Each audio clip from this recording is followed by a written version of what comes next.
One. आपका दोस्त, आपका भाई रुस्तम अली फिर आपके सामने आया है एक छोटी सी स्टोरी को लेकर। स्टोरी ये है कि एक अगरबत्ती की दुकान की उद्घाटन होती है और उस पर लिखा होता है हमारे यहाँ सुगंधित अगरबत्तियाँ मिलती हैं। उद्घाटन हो जाता है, एक सज्जन आते हैं, कहते हैं भाई साहब अगरबत्तियाँ सुगंधित ही होती है, सुगंधित लिखवाने का क्या मतलब है। दुकानदार सुगंधित मिटवा देता है और फिर लिखा होता है हमारे यहाँ अगरबत्तियाँ मिलती हैं। दूसरे सज्जन आते हैं और कहते हैं कि भाई साहब हमारे यहाँ का क्या मतलब है, आपकी दुकान है, आप ही के यहाँ मिलेगी। फिर वो दुकानदार उसकी बात सुनकर वो हमारे यहाँ मिटवा देता है, सिर्फ बच जाता है बोर्ड पर अगरबत्तियाँ मिलती हैं। फिर तीसरे सज्जन आते हैं और पूछते हैं भाई साहब मिलती है का क्या मतलब है, दुकान है तो मिलेगी ही।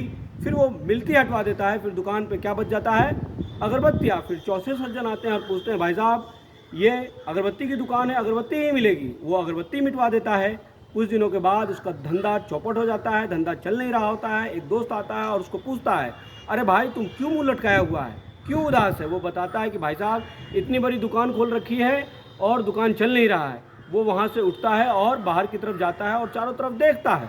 फिर दुकानदार को आके कहता है तू मूर्ख है, तू पागल है, इतना बड़ा दुकान खोल रखा है और उस पर ये नहीं लिखा रखा है कि हमारे यहाँ सुगंधित अगरबत्तियाँ मिलती हैं।